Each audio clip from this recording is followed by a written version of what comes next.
Después de un terremoto, pedí quedarme en casa de mis padres con mi hija de 5 años.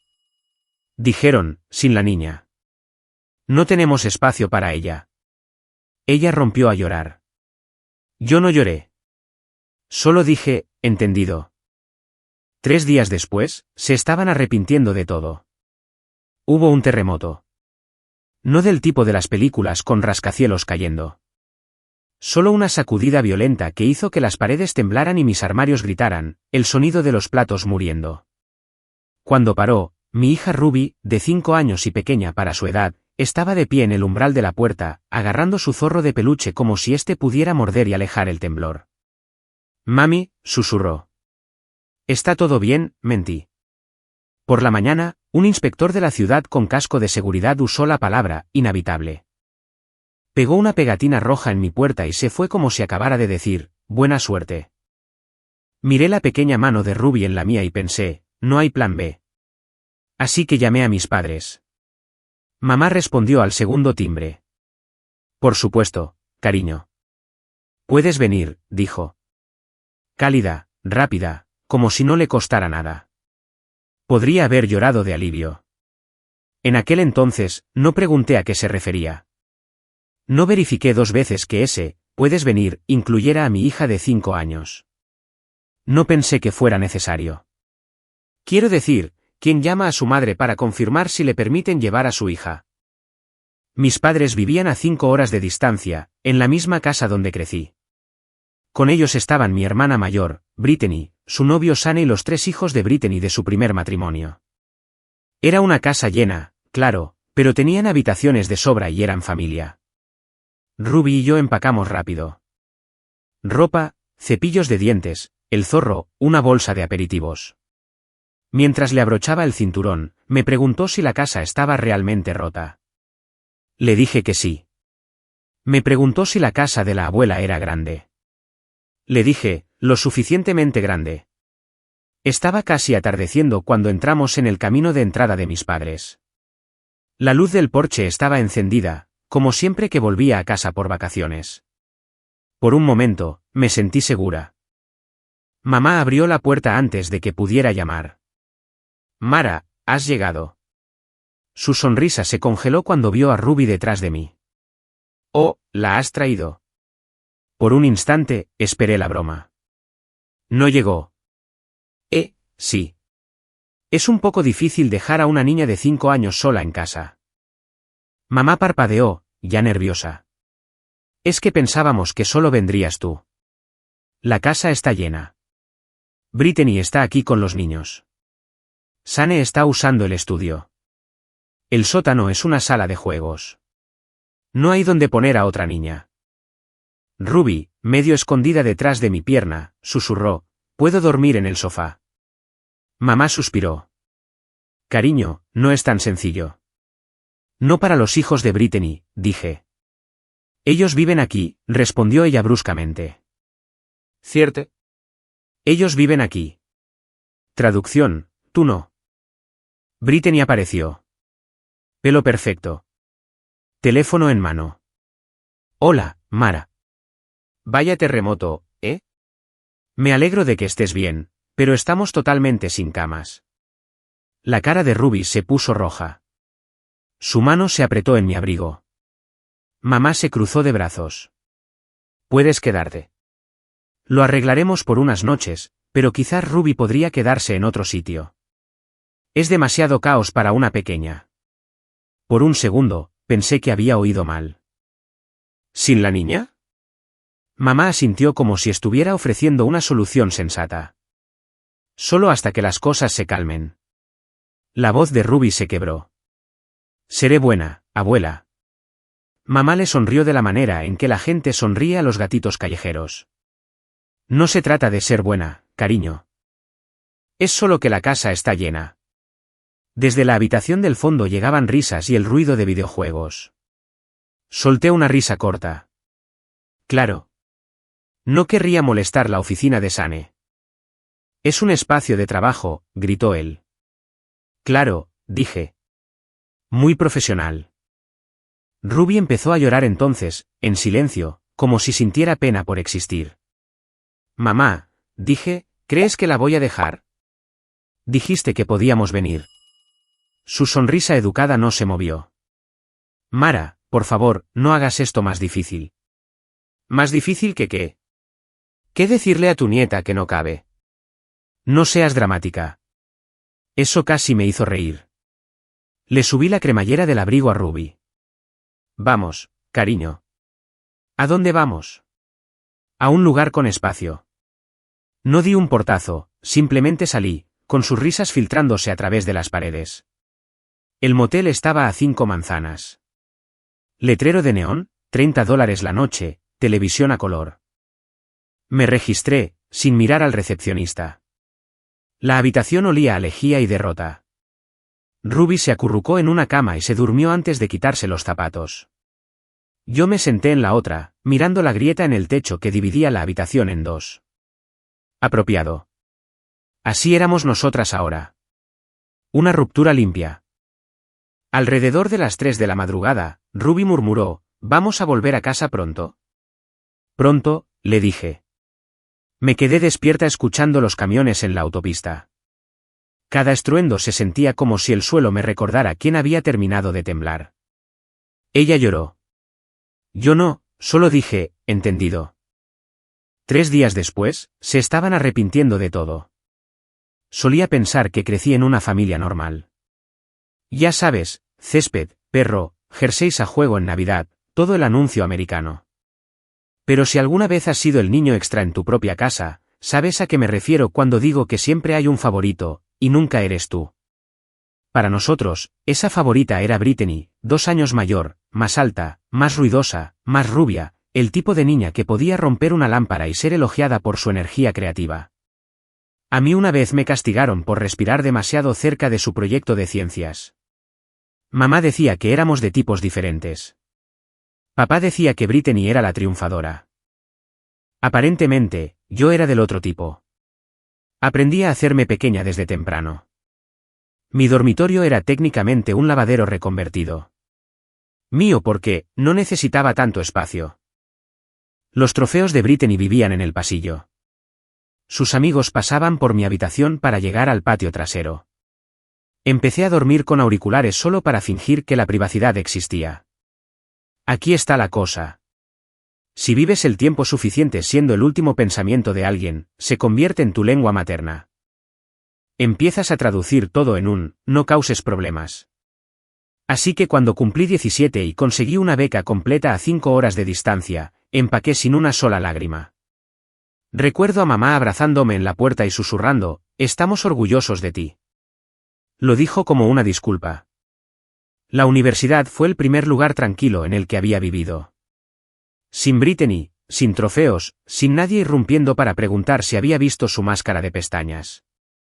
Estudié trabajo social. Quizás fue una ironía cósmica, elegir una carrera para arreglar los tipos de familias que te rompen, pero encajaba. Me gustaban los sistemas, la lógica, los resultados. Me gustaba ayudar a la gente que de verdad quería ayuda. Cuando llegó la graduación, mis padres me enviaron una tarjeta. Con amor, mamá y papá. Sin regalo, sin visita. La boda de Brittany ese mismo verano costó más que toda mi educación. Lo sé porque mamá me envió accidentalmente el mensaje equivocado, el que era para Brittany sobre los centros de mesa florales que costaban $400 cada uno. Me reí. Luego lloré. Luego volví a reír. Avancemos 10 años. Tenía 32, soltera, con exceso de trabajo, pero me iba bien. Tenía una casa pequeña, un sueldo estable y un sano escepticismo sobre las personas que dicen que la familia lo es todo. Entonces conocí a Ruby.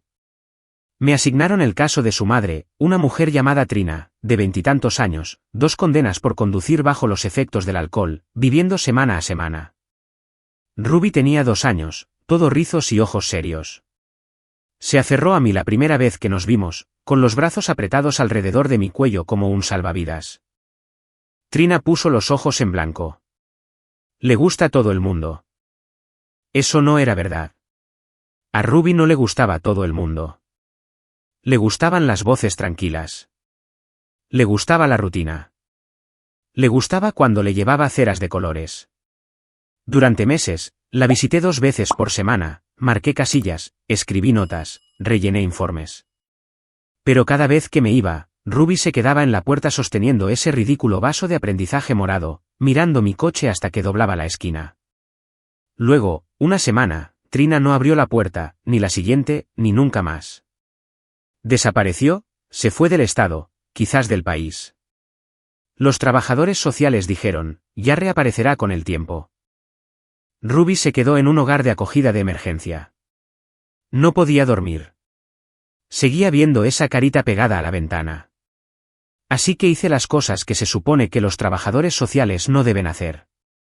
Me ofrecí voluntaria para acogerla temporalmente. Papeleo, comprobación de antecedentes, formularios interminables. Pero en un mes, estaba durmiendo en mi habitación de invitados. La primera noche, se despertó llorando. Me senté en el suelo junto a su cama hasta que se volvió a dormir. Cuando finalmente me levanté, tenía las piernas dormidas, pero mi corazón no. 3 meses después, me llamó, mamá, por accidente. No la corregí. Cuando la adopción se hizo oficial, el juez sonrió. Felicidades, dijo, como si me estuviera entregando un premio. Pero no se sintió como una victoria. Se sintió como si el equilibrio por fin existiera en el mundo. Llamé a mis padres esa noche, esperando, quizás tontamente, un poco de emoción. Mamá dijo, oh, vaya. Qué inesperado. Papá dijo, ¿estás segura de esto? Criar al hijo de otra persona sola. Brittany envió un mensaje, qué tierno. Con 3 emojis de corazón. Esa fue toda la celebración familiar. Aún así, fui en coche ese verano para presentar a Ruby como es debido. Quería que tuviera abuelos, primos, risas, las cosas normales.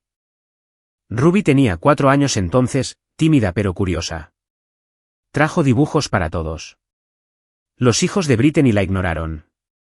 Mamá aceptó el retrato a cera con una sonrisa forzada y dijo, ¡qué colorido! Durante la cena, papá preguntó si Ruby sabía que era adoptada.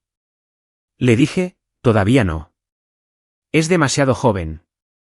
Mamá dijo, quizás díselo pronto. Así no pensará que es realmente parte de la familia. Me atraganté con el agua. Ella ni siquiera parpadeó. Más tarde esa noche, la oí susurrarle a Brittany en la cocina. No es lo mismo. No se puede simplemente comprar el amor. Esa frase se me alojó en las costillas y nunca salió. Aún así, seguí visitándolos. Fiestas, cumpleaños, viajes de culpa, lo habitual. Me decía a mí misma que lo hacía por Ruby.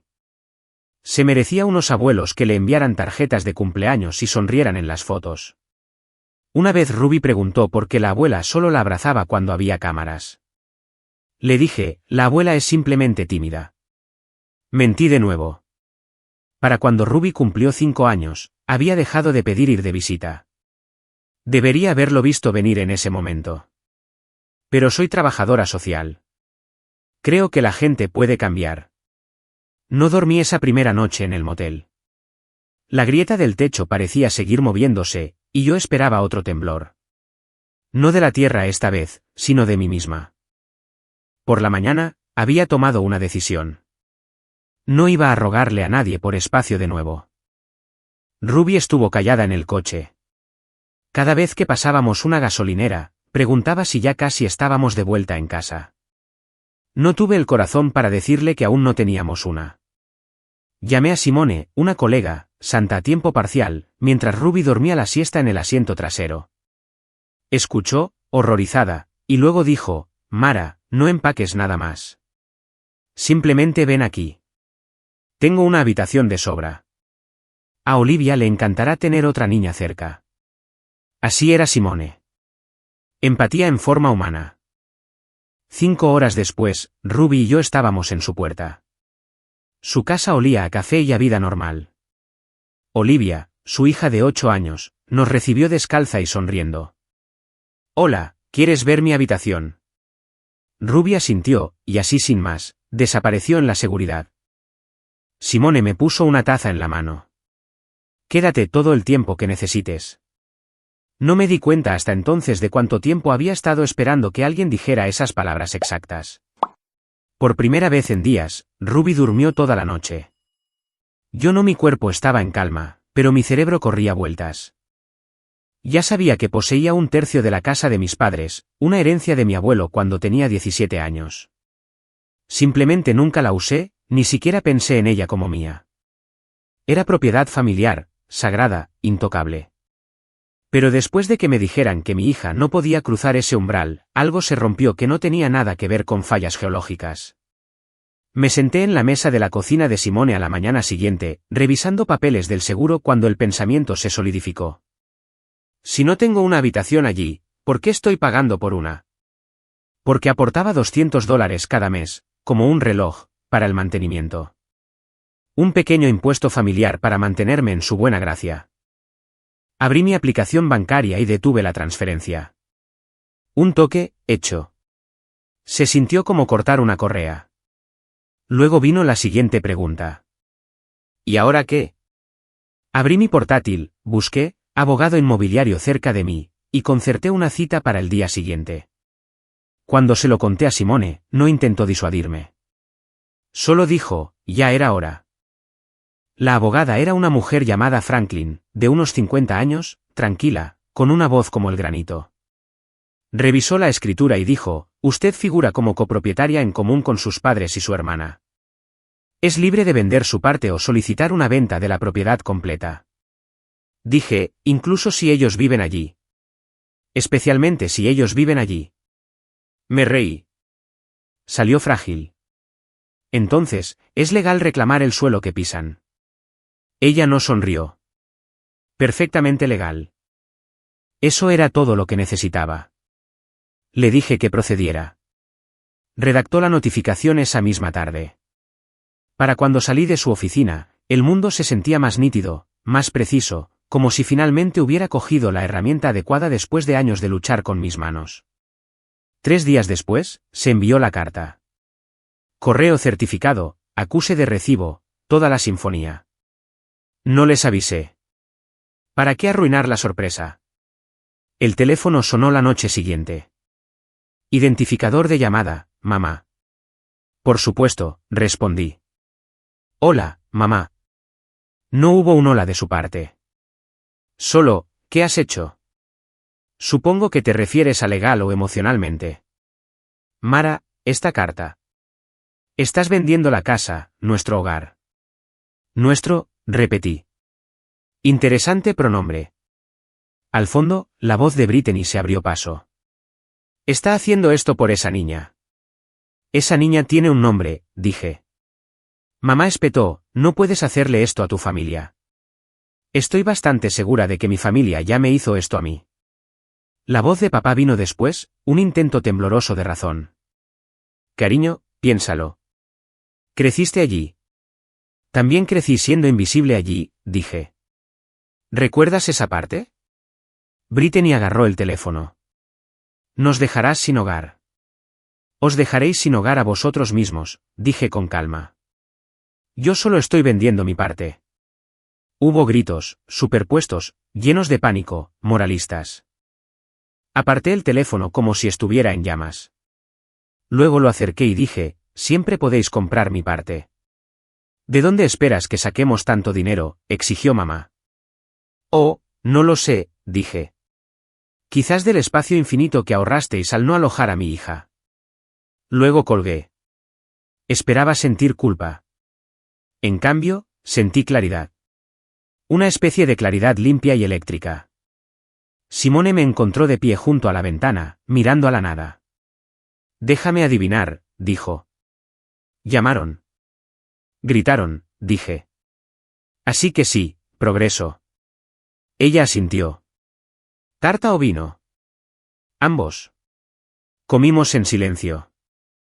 Ruby y Olivia dibujaban flores con tiza en la entrada, sus risas atravesando la pesadez como la luz del sol a través de las persianas. Pensé que el terremoto era lo peor que podía pasar. Resulta que eso fue solo el acto de apertura. Para abril, Ruby volvía a dormir bien. Yo no. Cada noche me quedaba mirando el techo de Simone, esperando que el universo recordara que todavía le debía algo. Cuando el teléfono finalmente sonó, casi se lo agradecí. Tus padres han respondido, dijo Franklin. Por supuesto que lo hicieron. La culpa tiene una mecha lenta pero una puntería perfecta. Alegan que ya te dieron tu herencia. Continuó, que gastaron tu parte en criarte. Me reí tan fuerte que asusté al gato. Así que mi infancia fue un préstamo. Debería pasarles un Venmo por los pañales. Es una táctica dilatoria, dijo. ¿Retrasar? Claro. Pero algo en su voz decía, abróchate el cinturón. A la mañana siguiente, comenzaron los chismes. No locales. 5 horas te dan distancia, pero las redes sociales viajan más rápido que el tráfico. La publicación de Brittany, algunas personas desalojarían a sus propios padres si eso les hiciera sentir poderosos. Mamá comentó con un emoji de corazón. Simone deslizó su teléfono sobre la mesa. ¿Estás bien? Genial, dije. Siempre quise ser tendencia por Parásita. Me dije a mí misma que no me importaba. Luego imaginé a Ruby leyendo esas publicaciones algún día y sentí que se me cerraba la garganta. La peor parte, los me gusta. Docenas de ellos. La gente ama a un villano que puede reconocer de acción de gracias. Una semana después, Franklin volvió a llamar. He encontrado algo, dijo. ¿Querrás sentarte? Ya estoy tumbada, dije. Adelante. Hay una hipoteca sobre la propiedad. Una grande. Sé que pidieron un préstamo hace años. Tú lo firmaste, dijo ella. ¿Yo qué? Me envió el archivo. 3 segundos después, sonó mi correo electrónico. 4 firmas. Mamá, papá, Brittany, yo. Excepto que la parte de yo era la caligrafía de un extraño esforzándose demasiado. Limpia, firme, practicada, como cartas de amor falsificadas por dinero. Volví a llamar a Franklin. Esa no es mi firma. Lo supuse, dijo. Tendremos que denunciarlo. Durante las siguientes 48 horas, me moví como un fantasma. Preparé la cena, ayudé a Ruby con los deberes, le sonreí a Simone. Por dentro, el suelo ya se estaba agrietando de nuevo. No solo me habían utilizado. Me habían usado. Mi nombre, mi confianza, mi estúpido silencio. La audiencia judicial se programó para una semana después. Otro viaje de 5 horas. 5 horas para pensar en cómo suena la traición en lenguaje legal. Cuando entramos, mamá me lanzó la mirada que solía reservar para las manchas en la alfombra. Brittany se cruzó de brazos como si estuviera posando para el martirio. Papá miraba al suelo. El juez leyó por encima la alegación del adelanto, suspiró y la descartó como un mal guión. Luego Franklin mencionó la hipoteca. La sala se quedó en silencio. El rostro de mamá se quedó sin color. La boca de Brittany se abrió. Los nudillos de papá se pusieron blancos. El juez dijo la palabra, falsificación, y algo dentro de mí se destensó. Ese fue el momento en que lo supe. Pasara lo que pasara después, yo ya no era la que estaba rota. La investigación avanzó rápidamente. El banco lo confirmó. Firma falsa, documentos falsos, todo oliendo a desesperación. Se exigió el reembolso inmediato. Debería haberme sentido reivindicada. En cambio, me sentí vieja. Mamá llamó esa noche. ¿Cómo pudiste hacernos esto? Estoy bastante segura de que no firmé vuestra hipoteca, dije. Estás recordando mal. Estoy recordando estar respirando mientras cometíais un delito grave. La voz de Brittany irrumpió, estridente. Nos dejarás sin hogar. Bienvenida al club, dije, y colgué. Las semanas se desdibujaron. El prestamista quería su dinero. Su abogado suplicaba clemencia. Facebook seguía sangrando publicaciones de compasión, familia destruida por la codicia. Simone empezó a ocultármelas. No necesitas eso, dijo. Si lo necesito, dije. Es una prueba. ¿Prueba de qué? De que incluso después de la verdad, seguirán eligiendo la mentira más bonita. La orden de venta llegó después. Agente designado por el tribunal. Anuncio a precio justo de mercado. La casa en la que crecí era de repente un enlace en un sitio web inmobiliario. Las fotos parecían falsas. La luz del sol demasiado limpia. Los suelos demasiado brillantes. Ninguna señal de la grieta en la pared del pasillo que solía trazar con el dedo cuando tenía 10 años. Franklin llamó la mañana en que se vendió. Los fondos están liquidados. Después del pago de la hipoteca y las tasas, tus padres y tu hermana no reciben casi nada. Tu tercio está intacto. Le di las gracias. Mi voz no sonaba como la mía. Esa noche, Ruby y Olivia dibujaban con tiza en la acera. Ruby levantó la vista y dijo, «Mami, ¿ya hemos terminado?» «Sí», dije. «Hemos terminado». Pero sabía que lo peor aún no había llegado. Nunca termina con el dinero. Una hora después, mi teléfono vibró. Mensaje de mamá. Lo hemos perdido todo por tu culpa. Sin disculpas, sin confusión, solo acusación. Limpia, perfecta, familiar. La miré hasta que las letras se volvieron borrosas, luego la borré. Simone salió con 2 cervezas. Pareces alguien que ha sobrevivido a una tormenta. Lo he hecho, dije. Solo que ellos no saben que todavía están en ella. Más tarde, cuando la casa legalmente ya no era suya, me quedé despierta pensando en mi firma falsificada, en cómo la habían practicado, en lo cuidadoso que tienes que ser para copiar a alguien a quien nunca viste de verdad. Esa es la parte que me mantiene despierta. No el crimen, la precisión. Unos meses después, estoy en casa. Las reparaciones finalmente están hechas. Paredes nuevas, cimientos nuevos, sin grietas, sin etiquetas rojas, solo silencio. Nuestra casa se siente sólida de nuevo. Y esta vez, es realmente nuestra. La venta de la casa de mis padres finalmente se cerró. Se vendió por $618.000. Después de que la hipoteca, los honorarios de los abogados y todo el caos fueran descontados, mi tercio ascendió a $23.000. Fue suficiente para saldar el resto de mi propia hipoteca por completo. Una transferencia bancaria, y era dueña de este lugar en su totalidad. Cada clavo, cada centímetro cuadrado, sin deudas, sin caseros, sin fantasmas.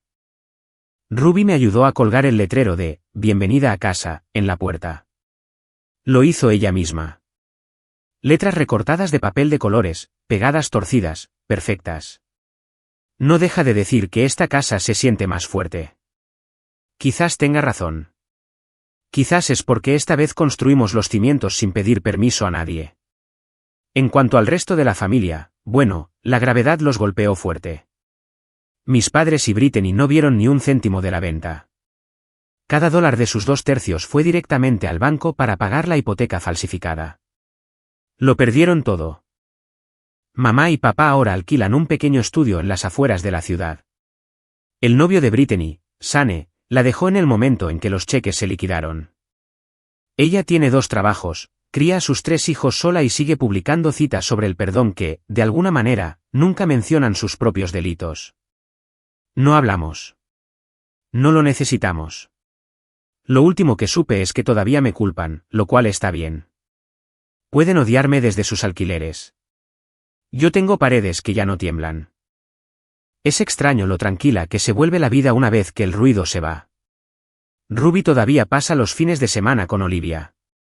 Construyen fuertes, se pintan las uñas y discuten sobre quién se queda con el último polo. También empezó a ir a clases de Aikido. Equilibrio, no fuerza. Creo que ella lo entiende mejor de lo que yo lo entendí jamás. A veces, cuando el suelo tiembla bajo los camiones que pasan, todavía me estremezco. Pero la casa aguanta. Quizás esa es la diferencia. Ahora, esta casa se mantiene en pie porque dejé de rogar por espacio y empecé a reclamarlo. ¿Y tú qué piensas? ¿Fui demasiado lejos o no lo suficiente? Házmelo saber en los comentarios y suscríbete para más.